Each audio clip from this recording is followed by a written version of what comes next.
Olá pessoal, um grande salve a todos. Hoje, professor Duzão, professor de Biologia, nós vamos estudar um famoso reino fungi, tá? Representado pelos cogumelos, pelos bolores, levedo, levedura. Dúvida? Chama no Instagram, pegue seu bloco de anotação, essa aula para ser anotada tintim por tintim, para a gente deixar tudo certinho no seu caderno, tá bom? Então vamos lá. Galera, quando nós falamos em reino fungi, acompanha para você ver aqui junto comigo. Eles são popularmente chamados de bolores, mofo, cogumelo, orelha de pau, trufa, entre outros. Quando a gente fala em fungo, hoje nós sabemos que existe o reino fungi, mas ele foi um reino que foi sugerido em 1970. A área da biologia que estuda os fungos é chamada micologia. Por que isso, Duzão? Galera, antigamente os cogumelos, o reino fungi, era classificado como planta. Professor, mas vem cá, como que pode ser planta se fungo não faz fotossíntese? Gente, atenção, tem gente que pensa que um cogumelo, por estar lá vivendo na grama, por exemplo, ele faz fotossíntese. Não, galera. Quem faz fotossíntese são algas, plantas e cianobactérias. O reino fungi, assim como o nosso reino animal, são heterótrofos, tá? Então eles já foram considerados plantas, mas como que era considerado planta? Eles acreditavam que eram plantas que perderam a capacidade de fazer fotossíntese. Só que depois foi ver que tinha várias outras características que nós vamos comentar aqui no próximo slide. Então, já que fungo não é planta, não é reino monero, não é reino proctotista, não é reino animal, teve que criar, então, para os cogumelos, para os bolores, o reino fungi. Hoje nós temos mais de 70 mil espécies catalogadas, ok? Próximo. Dá uma olhada para você ver nessa imagem. Então, nós temos fungos aqui, ó. Isso aqui são as trufas francesas, são muito apreciadas pelo sabor. O fermento biológico, você já deve ter visto um saquinho desse aí na despensa da sua casa para fazer massa de pão, de pizza. Isso aqui, salvo engano, é o Neurósfera crassa, muito utilizado em trabalhos genéticos. Orelha de pau, os basidiomycetos, algum desses aqui usados na alimentação, igual o famoso champignon, alguns queijos, tudo isso, bebidas alcoólicas, são produzidas com os fungos. Então, eu já começo a aula falando, aí, galera, o fungo tem importância, muita importância, principalmente importância econômica. Basta você pensar que eles fabricam, atuam diretamente na fabricação da massa da pizza, da rosca, do pão e das bebidas alcoólicas, ok? Vamos para frente. Característica, galera, anota aí. Eucarionte, lógico, né? Tem núcleo na célula. Célula procarionte é apenas do reino que monera, que são bactéria, cianobactérias e arcas. Existe fungo unicelular, que obviamente são invisíveis, né? A olho nu, a gente não consegue ver, a não ser com microscópio. E os fungos pluricelulares. O cogumelo que você come no estrogonofe, por exemplo, é um fungo pluricelular. Outra coisa, são heterótrofos e se alimentam por absorção. Como assim? Põe aí, a digestão dele é extracorpórea. Anota esse tópico, alimento por absorção, e escreve embaixo, estou ditando. A digestão é extracorpórea. Cara, ele libera as enzimas dele, digestivas, para fora do corpo. Por exemplo, quando você tem uma laranja que tem aquele bolor, todo mundo já viu uma laranja com bolor meio cinza. Você observa que a laranja está corroída. Por quê? Porque o fungo está liberando ali em cima da laranja as suas enzimas e elas fazem a digestão. Depois ele vai ler para mim, alimenta por absorção. Ok? Parede celular, fungo tem. Mas a planta, parede celular, é feita de quê? Celulose. O fungo é feito de quê? De quitina. Uma das características que fez diferenciar fungo de planta, viu, galera? Porque olha as três coisas. Planta faz fotossíntese. Fungo não faz. Anota isso aí, diferenças de planta com fungo. Vamos lá. Planta faz fotossíntese. Fungo não faz. A parede celular da planta acompanha. Ela é feita de celulose. A do fungo é quitina, um polissacarídeo, um carboidrato. A reserva energética dos vegetais é o amido. A do fungo é igual a nós, que é o glicogênio. Então, três características fundamentais de fungo que diferencia de planta. A parede celular é feita de quitina, não faz fotossíntese e ele armazena o glicogênio. Não é igual a planta que armazena amido, por exemplo, na mandioca, na batata, ok? E o habitat? Galera, vive em tudo quanto é lugar. Solo, água doce, salgada, associada a outros seres vivos. Então, Tá aí, já falamos do reino fungi e as principais características, ok? Bom, morfologia. O que é a morfologia? A forma. Cara, o fungo, quando ele é unicelular, ele é formado por uma célula eucarionte. Beleza. Mas nos fungos, lê para mim, pluricelulares, anota aí, nos fungos pluricelulares, o corpo é formado por filamentos chamados de rifas. Como é que pronuncia isso? Repete comigo. Rifas. Duzão, o que é uma rifa? Cara, é uma célula. Dá uma olhada para você ver aqui, ó. Isso aqui é uma célula, tá? Ela tem 2 núcleos, essa célula, mas é uma rifa. A rifa é como se fosse uma célula alongada. Olha um desenho de um cogumelo. Cada pedacinho dele é feito, já que ele é pluricelular, por rifas. Olha aqui, uma rifa, outra rifa. Só que quando a gente tem o conjunto de rifas, a gente fala que forma um micélio. Então anota aí. O corpo dele é formado por células alongadas, olha o jeito que ela é, olha a foto verdadeira dela, ó. Alongada chamada de rifa, e o conjunto de rifa é chamado de micélio. Tá? Pausa o vídeo, anota tudo e faça esse desenho aí para você. Tá bom? Quais são os tipos de rifa? Bem simples. Cenocítica e septada. Galera, olha o nome. Septada é dividida em septos. Né? Olha aqui, septo, septo, septo. A cenocítica tem vários núcleos. Então, por exemplo, é comum em 2 grupos de fungos, tá? As quitrídeos e os zigomicetos. Cuidado com esses nomes, eu sei que são complicados. Vamos com muita calma, eu vou facilitar para você. Então, anota. Quais são os tipos de rifa? Seno significa comum, tá? É quando tem vários núcleos e mesma massa. Olha aqui, ó. Esse é o nome, cenocítica, o tanto de núcleo e mesma massa. Septada é dividido por septo. É comum no basidiomiceto e no ascomiceto. Basidiomiceto, por exemplo, é o grupo que está o cogumelo, que a gente usa tanto na culinária, pelo menos aqui no Brasil. Certo? Então, dá uma olhada na septada, possui septos e pode ser mono ou dicariótica. O que seria monocariótica? Gente, olha aqui, é uma rifa septada, ó, um núcleo monocariótico. É septada, 2 núcleos, dicariótica. Então, faz esse desenho, tipo de rifa, cenocítica, lê aqui em cima, ó, vários núcleos. Septadas, tá vendo? Essa é septada e essa também. Olha lá, monocariótico, núcleo, dicariótica, 2 núcleos. Ok? Por septo. Beleza. Vamos entender mais coisa então. Acabei de falar do micélio. Cara, só que existe... O que é o micélio? Já comentamos anteriormente. Lê para mim. É o conjunto de rifas. Só que, na verdade, cara, o micélio, no grupo, por exemplo, do cogumelo, que é o basidiomiceto, ele acaba se diferenciando em micélio reprodutor e vegetativo. Com muita calma, faz esse desenho, tá? Não precisa ficar desenhando as rifas aqui, não. Faz um corpo do cogumelo. E escreve, essa cabeça, ó, tô circulando, anota, é o corpo de frutificação, tá? Então ele possui corpo de frutificação. E a parte de cima a gente chama de micélio reprodutor. Vamos com calma? Cada pedacinho desse aqui não é uma rifa? O conjunto de rifa, olha aqui para mim, não é o micélio? Então aqui nós temos o micélio reprodutor. Puxa uma seta nele e anota. Função, produzir esporos, reprodução, ok? Reprodutor, obviamente, é produção. Já esse daqui de baixo é o micélio vegetativo. Ele tem dupla função, ele faz a fixação do cogumelo aqui representado e também a absorção do alimento. Tá? Ele que libera as enzimas para fazer digestão. Então, não esqueça que alguns grupos, o micélio é dividido em micélio reprodutor, nesse caso é a cabeça aqui, função reprodução, e vegetativo, que serve para fixação e absorção de nutrientes. Ok?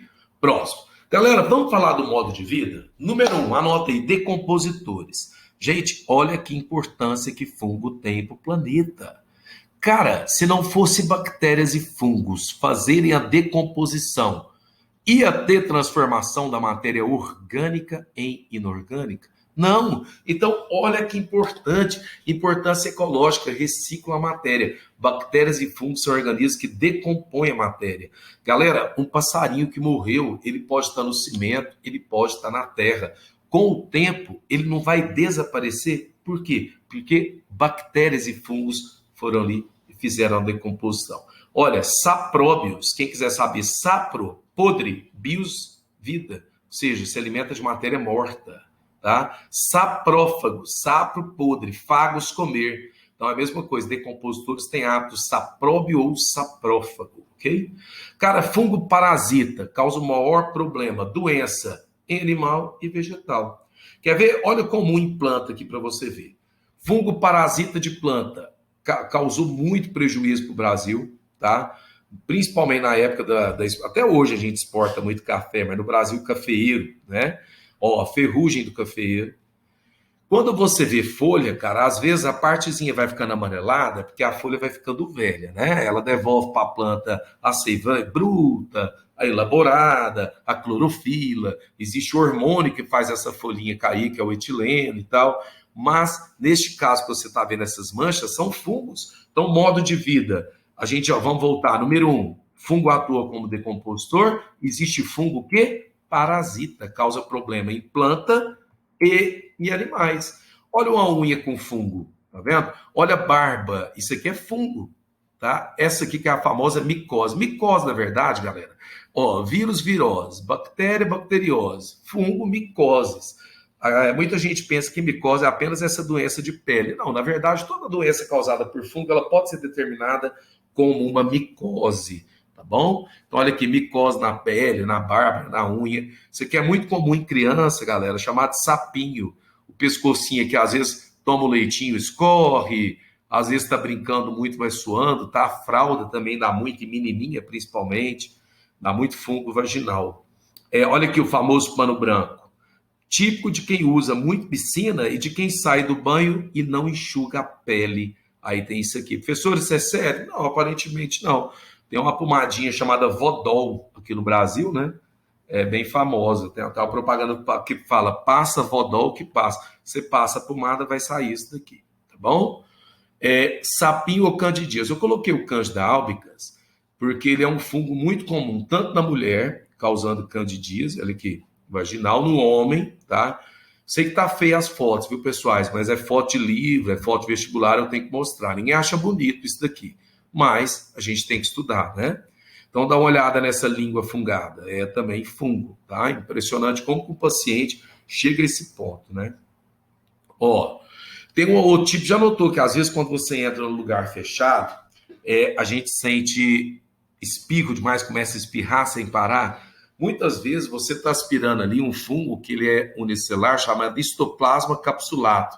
Ao inalar, cara, ele na verdade ele vive aonde? Ele vive decompondo dejeto de morcego, de ave, o cocô da lagartixa que está lá, aí o fungo vai lá, esse funguinho aqui faz a decomposição. Ele não faria mal, a não ser que você não aspire ele. Às vezes você abre uma gaveta, sobe ele, aspira, aí pode te dar problema. Essa doença é chamada de histoplasmose. Tá vendo? É mais um fungo parasita que afeta humanos aí. Tá bom? Bota um asterisco nesse aqui. Modo de vida, então. Número 1, você viu decompositor. Número 2, parasita. Agora, galera, bota um asterisco nesse mutualismo agora. Bom, vamos voltar à ecologia. O que é mutualismo? Professor, não sei. Então, mete um asterisco aí na sua anotação e anota. Mutualismo é uma relação obrigatória entre dois seres vivos. Por exemplo, olha aqui. Esse fungo, ele vive na raiz da planta. A planta dá comida para o fungo, alimento, glicose, e ele dá nitrogênio para a planta. Então, é uma relação de mutualismo. Não vá muito longe, não. Por exemplo, dentro do cupim tem um protozoário que faz a digestão da madeira. Isso é outro exemplo de quê? De mutualismo, porque eles se ajudam, sim, mas é uma relação, repete para mim do outro lado da tela, obrigatória. Se eu não tiver o protozoário no cupim, o cupim não se alimenta da madeira. E se eu não tiver o cupim, o protozoário não tem onde viver. Ou seja, exemplo de mutualismo. E existe fungo que faz mutualismo. Qual? Micorriza. São fungos associados à raiz. Coloquei fungo e raiz. Puxa uma seta e anota. Micorriza. O fungo fixa nitrogênio para a planta. Muito importante, galera, muito. E a planta, ao contrário, faz o quê? Alimenta, dá glicose para o fungo. Então, a relação entre eles é obrigatória. Um outro tipo de fungo mutualismo, galera, o famoso líquen. Todo mundo já viu o líquen, a quantidade de foto. Tá? O tanto que isso daqui é bonito. Resultado, o líquen, cara, ele é associação ou de fungo com alga, tá? Seria, então, reino fungi junto com o reino protoctista, tá? Ou associação de fungo com cianobactéria, seria reino fungi com reino cianobactéria, está dentro de qual reino? Monera. Então, galera, tem questão de vestibular que fala assim, por que os fungos não têm nenhum reino? Os fungos não, os líquens não têm nenhum reino para ele, porque ele é formado por associação de dois seres vivos. Neste caso, o fungo vai dar abrigo e umidade para a alga faz fotossíntese e alimenta o fungo. Lembra que fungo não faz fotossíntese. Volta o slide. Olha aqui, quem está alimentando o fungo? A raiz. Quem está alimentando esse fungo? A alga. Quem está alimentando esse fungo? A cianobactéria, que são procariontes que fazem fotossíntese. Tá bom? Eles são os primeiros a chegar, galera. Lembra que é sucessão ecológica durante a formação do habitat? Por quê? É muito fácil dele viver, porque ele é praticamente, como é que fala? Ele se autossustenta, cara. Porque ele dá abrigo e a alga alimenta ele, então eles ficam aqui nessa associação mutualística. Exemplos de fungos. Só para você ver, olha aqui esse bonitinho. Olha aqui, fruticuloso. Isso aqui é importante saber? Não, estou colocando para você ver. Tem o folioso e tem o crostoso. Olha aqui quais que eles são. Os mais comuns que a gente vê, pelo menos aqui em Goiás, é esse e esse aqui, com certeza, né? Para terminar, reprodução. Sorédio. Professor, como assim? Como que o líquen reproduz? O líquen se reproduz através de sorédio. Não sei o que é sorédio, então anota. Sorédio, 2 pontos. Sorédio é esse aqui, cara. É um pouquinho de alga, células de alga, com as rifas entrelaçadas de fungo. Só que como, olha aqui, ó, sorédios, estruturas reprodutivas, aí acaba que o líquen, vou voltar, olha aqui, o sorédio a gente não consegue ver, mas está aqui, ele solta e vai pelo ar. Aí, quando ele chega no tronco de outra árvore, ele começa a aumentar em tamanho e formar os líquens, tá bom? Então, como é que um líquen sai de uma árvore e vai para o outro? Ele libera, lê para mim, sorédios. São filamentos de algas, olha aqui, com fungos entrelaçados. As rifas do fungo aqui, tá vendo? Ficou fácil de entender, não ficou? Para terminar, temos, olha que nome lindo, Arthrobots oligospora. Esse fungo aqui é o mais, digamos que especial que existe no sentido de evolução. Eles são predadores, cara. Olha, ele é capaz de abrir uma alça e pegar pequenos nematodos que passam ali. Aí ele vai, libera as enzimas e suga, matando aqui esse pequenino verme. Ok? Galera, é isso. Então, 4 formas. Decomposição, parasita, mutualismo, fungo fazendo mutualismo, e para terminar, fungo predador. Lembrando que quanto ao metabolismo, alguns fazem respiração celular, outros fazem fermentação e alguns ainda são anaeróbicos facultativos. A gente vai ter aula sobre isso, onde eu vou explicar um pouco melhor dentro da citologia o que é respiração celular, fermentação, mas entenda, o famoso fungo que fabrica cerveja, que é o Saccharomyces cerevisiae, é o nome dele, Saccharomyces cerevisiae, ele é anaeróbico facultativo. Enfim, professor, o que é um anaeróbico facultativo? Se tiver oxigênio, ele faz respiração celular e, na ausência, ele faz fermentação. Por isso, para a produção de bebidas alcoólicas, é necessário que o ambiente esteja sem oxigênio, para que, na ausência de oxigênio, o fungo faça fermentação alcoólica, produzindo aí o álcool do vinho, da cerveja e etc. Ok? Parte 2, continua na próxima aula. Um grande salve, um beijo no coração de vocês. Obrigado. Até logo, pessoal.